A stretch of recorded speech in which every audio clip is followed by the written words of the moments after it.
do with the letters you never sent? Carol Maines, 58, kept hers in a shoebox under the bed. She had written 41 of them. Her daughter Ruth had only received 9 before the army stopped delivering mail.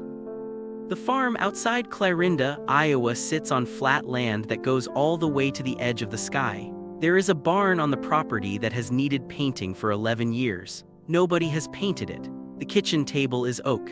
It has held 4 generations of elbows, coffee cups, and bad news. Carol poured coffee the morning she found the shoebox again.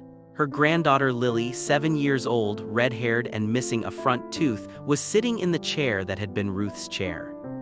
Carol set the box on the table. Lily looked at it. "What's that?" "Letters," Carol said. "From who?" "From me to your mom." Lily did not ask anything else. She watched Carol open the lid. The first letter Carol pulled out was dated March 14th, 4 years ago. She read it the way you read something you wrote for yourself and never expected anyone to hear.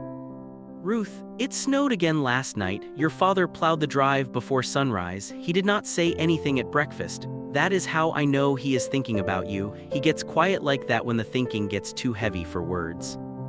I made biscuits this morning, the kind you always burn the bottoms of no matter how many times I showed you the timer. I burned them too this morning. On purpose, I think. I do not know why, it just seemed right."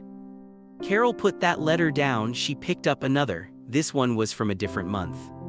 "They gave you a citation. A Navy SEAL team wrote it. 7 enemy snipers had your unit pinned in a valley outside Kandahar. The SEAL radioing for support said there were too many of them. He said it calm, the way those men say things, just a fact, too many. You were the counter-sniper attached to that unit. You were 26 years old. You had a photograph of Lily taped inside your kit. She was 3 in the picture. You had been gone since she was 2. The citation says you eliminated the threat. It uses that word, eliminated, 7 positions before they could regroup. The SEAL team came home. You did not." Carol stopped reading. Lily was still watching her. "Was she brave?" Lily asked. Carol thought about that.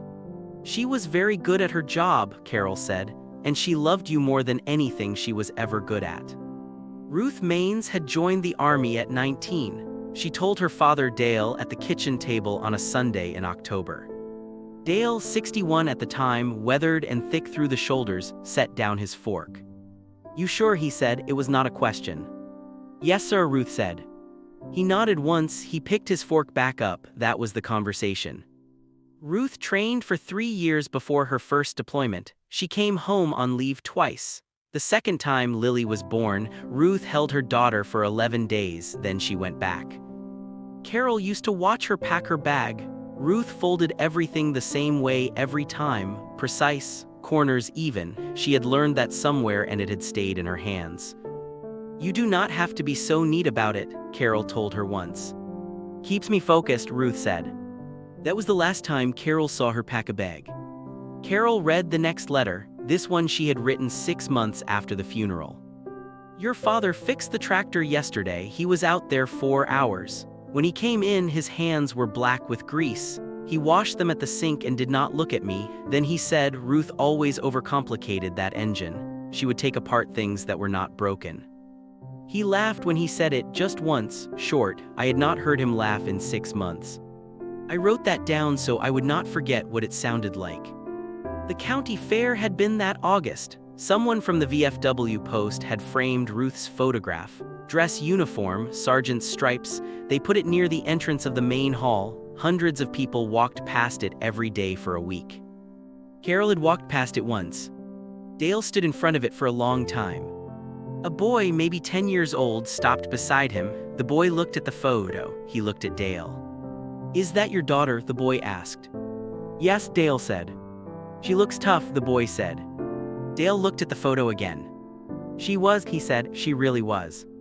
He walked away before the boy could see his face. Carol read the last letter in the box. She had written it the week before. She had not planned to. She sat down one night and the words came out. "Ruth, Lily asked me yesterday where you are. I told her you were in the soil out back, that you are in every acre your grandfather broke and your great-grandfather broke before him, that the land here remembers whose hands have worked it." She thought about that. Then she said, "So she is everywhere." I said, "Yes, exactly that." This morning Lily went out before breakfast. I watched from the window. She walked to the edge of the south field. She stood there a while. She was talking. I could not hear what she was saying. I did not need to. Carol folded the letter. She put all 41 letters back in the box. She set the lid on. Lily had gone outside. Carol looked out the kitchen window. Flat land all the way to the horizon, the barn that still needed painting, the south field turning green again. Lily stood at the field's edge, talking to the wind.